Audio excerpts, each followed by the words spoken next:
السلام علیکم ویورز، میں ناز شاہ آپ کے ساتھ ہوں۔ آج میں آپ کے ساتھ شیئر کروں گی کہ حضرت یوسف علیہ السلام نے کیا خواب دیکھا اور کب تک خواب دیکھا اور اس کی تعبیر کیا تھی، اور حضرت یوسف علیہ السلام کو اللہ تعالیٰ نے خوابوں کی تعبیر کا علم سکھایا تھا، اور یہ تمام ڈیٹیلز میں آج آپ کے ساتھ شیئر کرتی ہوں۔ امام رازی فرماتے ہیں کہ حضرت یوسف علیہ السلام نے خواب بچپن میں دیکھا، اور اس وقت ان کی عمر 7 سال تھی۔ خواب یہ تھا کہ 11 بڑی لاٹھیاں دائرہ کی شکل میں زمین میں جمی ہوئی ہیں، پھر ایک چھوٹی لاٹھی ہے جو 11 بڑی لاٹھیوں کو نگل جاتی ہے۔ انہوں نے اس خواب کا ذکر اپنے والد حضرت یعقوب سے کیا تو انہوں نے فرمایا کہ اس کا ذکر اپنے بھائیوں سے مت کرنا۔ پھر اس خواب کے بعد جب حضرت یوسف علیہ السلام کی عمر 12 سال کی تھی تو انہوں نے خواب دیکھا کہ سورج، چاند اور 11 ستارے حضرت یوسف علیہ السلام کو سجدہ کر رہے ہیں۔ انہوں نے اس خواب کا ذکر بھی سب سے پہلے اپنے والد سے کیا اور انہیں ساری تفصیل سے آگاہ کیا۔ تب بھی والد نے ان سے کہا کہ اس کا ذکر بھی اپنے بھائیوں سے نہ کرنا کہ وہ تمہارے لیے کوئی سازش نہ رچنے بیٹھ جائیں۔ اور کہا جاتا ہے کہ جس وقت حضرت یوسف علیہ السلام نے اپنے والد محترم کو یہ خواب سنایا تو ان کی سوتیلی ماں جو ان کی خالہ بھی تھی وہ یہ بات سن رہی تھی۔ انہوں نے اس خواب سے اپنے تمام بیٹوں کو آگاہ کیا اور پھر انہوں نے حضرت یوسف علیہ السلام کے لیے سازش رچ لی۔ کہا جاتا ہے کہ یوسف علیہ السلام کے اس خواب کے درمیان اور ان کے بھائیوں کے انجام کے درمیان کی مدت 40 سال یا اس سے بھی زیادہ 80 سال تک تھی، اور حضرت یوسف علیہ السلام بچپن ہی سے فرما بردار تھے۔ ان میں سعادت مندی، نیک نیتی بہت زیادہ پائی جاتی تھی۔ انہوں نے اپنے والد محترم سے اپنے خواب کا ذکر کیا تھا، اور ان کے والد نے انہیں یہ خواب جو تھا اپنے بھائیوں کے ساتھ بتانے سے منع کر دیا تھا، اور کیونکہ ان کے والد صاحب یہ سمجھ چکے تھے کہ اللہ تعالیٰ حضرت یوسف علیہ السلام کو کوئی بڑا درجہ دینا چاہتا ہے۔ 11 ستاروں اور سورج اور چاند سے کون مراد ہیں، اور اس کی ڈیٹیلز میں آپ کے ساتھ شیئر کرتی ہوں۔ علامہ مشری نے حضرت یوسف علیہ السلام کے 11 بھائیوں کے ناموں کا بھی ذکر کیا ہے۔ وہ یہ ہیں: پہودا، روبیل، شمعون، لاوی، بالون، یشجر، دینا، دان، نفتالی، جاد، آشر۔ ان میں سے 7 حضرت یعقوب کی بیوی لیہ سے ہیں، اور آخری 4 زلفا اور بلہا سے ہیں۔ جب لیہ جو کہ حضرت یعقوب علیہ السلام کی خالہ زاد بہن بھی تھی، ان کا انتقال ہو گیا تو پھر حضرت یعقوب علیہ السلام نے ان کی چھوٹی بہن راحیل سے نکاح کر لیا، جن سے حضرت یوسف علیہ السلام اور بنیامین 2 بیٹے پیدا ہوئے۔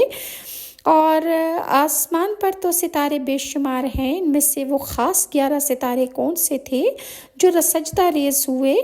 اور علامہ محشری نے روایت کیا ہے کہ ایک یہودی رسول اللہ صلی اللہ علیہ وآلہ وسلم کی خدمت میں حاضر ہوا اور اس نے پوچھا کہ اے محمد، ان ستاروں کے بارے میں بتاؤ کہ جن کو یوسف علیہ السلام نے دیکھا تھا۔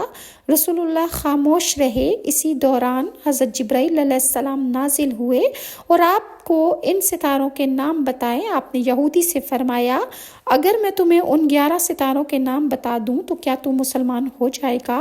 اس نے کہا جی ہاں۔ آپ نے تمام ستاروں کے نام بتائے، وہ یہ ہیں: جربان، الطارق، الزیال، قابس، عمودان، الفلیق، المصباح، الزرو، الفرخ، وساب، ذوالکنفین۔ حضرت یوسف علیہ السلام نے ان ستاروں کو دیکھا اور سورج اور چاند کو دیکھا جو آسمان سے اترے اور ان کو سجدہ کیا۔ یہودی نے کہا بخدا یہی ان کے نام ہیں، کیونکہ یہودیوں کے پاس یہ نام تورات اور زبور میں اور انجیل میں موجود تھے، لہٰذا وہ ان کتابوں کا علم جانتے تھے، تو وہ سمجھتے تھے کہ رسول اللہ صلی اللہ علیہ وآلہ وسلم نعوذ باللہ جھوٹے پیغمبر ہونے کا دعویٰ کر رہے ہیں، تو انہوں نے سوچا کہ رسول اللہ سے یہ سوال کر کے معلوم ہو جائے گا کہ وہ سچے نبی ہیں۔ جب رسول اللہ صلی اللہ علیہ وآلہ وسلم نے 11 ستاروں کے نام بتا دیے تو یہودی مسلمان ہو گئے اور وہ آپ پر ایمان لے آئے۔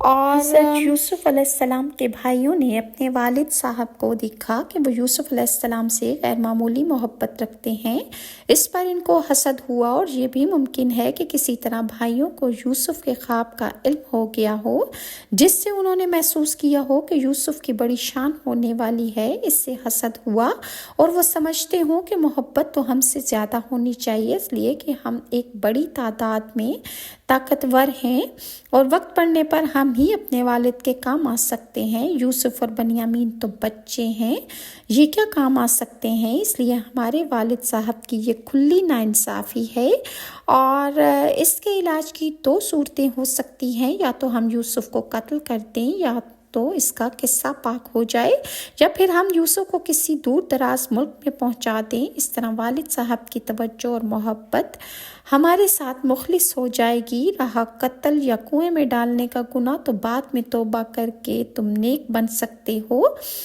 جب بھائیوں کے درمیان مشورہ میں یہ بات طے ہو گئی کہ یوسف کو کسی اندھیرے کنویں میں ڈال دیا جائے، تو اپنے والد صاحب کی خدمت میں حاضر ہوئے اور خیر خواہانہ انداز میں یہ درخواست پیش کی کہ ابا جان، یہ کیا بات ہے کہ آپ کو یوسف کے بارے میں ہم پر اطمینان نہیں، حالانکہ ہم اس کے پورے خیر خواہ اور ہمدرد ہیں۔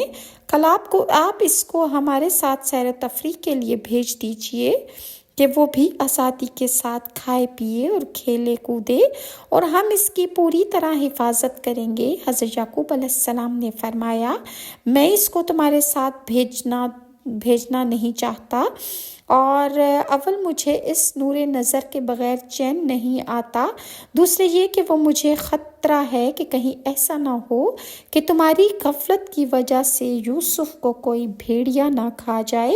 یعقوب علیہ السلام نے بھیڑیے کا خطرہ یا تو اس وجہ سے محسوس کیا کہ سرزمین کنعان میں بھیڑیے بہت زیادہ پائے جاتے تھے، اور یا اس وجہ سے کہ حضرت یعقوب علیہ السلام نے ایک خواب دیکھا تھا کہ وہ خود ایک پہاڑ کے اوپر ہیں اور یوسف پہاڑ کے دامن میں ہے۔ اچانک 10 بھیڑیوں نے یوسف پر حملہ کرنا چاہا، مگر ان میں سے ایک بھیڑیے نے مدافعت کر کے آپ کی جان بچا لی۔ پھر یوسف علیہ السلام زمین کے اندر چھپ گئے، جس کی تعبیر بعد میں اس طرح ظاہر ہوئی کہ 10 بھیڑیے یہ 10 بھائی تھے، اور جس بھیڑیے نے مدافعت کر کے ان کو ہلاکت سے بچایا وہ حضرت یوسف علیہ السلام کا سب سے بڑا بھائی یہودا تھا، اور زمین میں چھپ جانا کنویں کی گہرائی کی تعبیر ہے۔ حضرت عبداللہ بن عباس سے روایت ہے کہ رسول اللہ نے ارشاد فرمایا کہ یعقوب علیہ السلام کو اس خواب کی بنا پر خود ان بھائیوں سے خطرہ تھا، ان ہی کو بھیڑیا کہا گیا تھا خواب میں، مگر مصلحتاً پوری بات ظاہر نہیں کی گئی تھی۔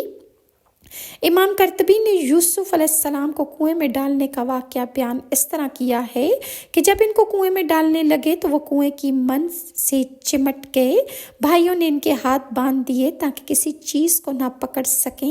اس وقت یوسف علیہ السلام نے پھر ان سے فریاد کی، مگر بجائے ان پر رحم کرنے کے بھائیوں نے یہ جواب دیا کہ 11 ستارے جو تجھے سجدہ کرتے ہیں ان کو بلا، وہی تیری مدد کریں گے۔ پھر ایک ڈول میں رکھ کر کنویں میں لٹکایا اور درمیان ہی میں رسی کاٹ دی۔ اللہ تعالیٰ نے یوسف علیہ السلام کی کنویں کے اندر مدد فرمائی، ان کی حفاظت فرمائی، اور قریب ہی ایک پتھر کی چٹان جو باہر کو نکلی ہوئی تھی، صحیح سالم یوسف علیہ السلام اس چٹان پر بیٹھ گئے۔ بعض روایات میں آتا ہے کہ جبرائیل نے ان کو چٹان پر پکڑ کر بٹھا دیا تھا۔ یوسف علیہ السلام 3 روز کنویں میں بیٹھے رہے۔ ان کا بھائی یہودا دوسرے بھائیوں سے چھپ کر روزانہ ان کے لیے کھانا لاتا اور ڈول کے ذریعے حضرت یوسف کو کھانا پہنچا دیا کرتا تھا۔ اور اب ان بھائیوں کا حال کہ انہوں نے جب یوسف علیہ السلام کو کنویں میں پھینک دیا تو انہوں نے حضرت یعقوب علیہ السلام کے ساتھ کیا جھوٹ بولا۔ عشاء کے وقت یہ بھائی روتے ہوئے اپنے باپ کے پاس پہنچے۔ حضرت یعقوب ان کے رونے کی آواز سن کر باہر آئے، معلوم کیا کہ کیا حادثہ پیش آیا ہے، کیا تمہاری بکریوں پر کسی نے حملہ کر دیا ہے اور یوسف کہاں ہے؟ تو بھائیوں نے کہا ہم آپس میں دوڑ لگانے میں مشغول ہو گئے اور یوسف کو اپنے سامان کے پاس چھوڑ دیا۔ اس درمیان یوسف کو بھیڑیا کھا گیا۔ ہم کتنے ہی سچے ہوں لیکن بابا جان آپ کو ہم پر یقین نہیں آئے گا۔ حضرت یوسف علیہ السلام نے جب حضرت یعقوب علیہ السلام نے حضرت یوسف علیہ السلام کا وہ خون آلود کرتا دیکھا جو ان کے بھائی کسی جانور کے خون سے رنگ کر لائے تھے، اس کو دیکھ کر حضرت یعقوب علیہ السلام نے کیا ارشاد فرمایا، انشاءاللہ میں آپ کے ساتھ نیکسٹ ویڈیو میں شیئر کروں گی۔ اور اگر ویورز آپ کو میری یہ ویڈیوز اچھی لگتی ہیں تو کائنڈلی لائک اور سبسکرائب ضرور کیجیے، اور نیکسٹ ویڈیو تک کے لیے ناز شاہ کو اجازت دیجیے۔ اللہ حافظ۔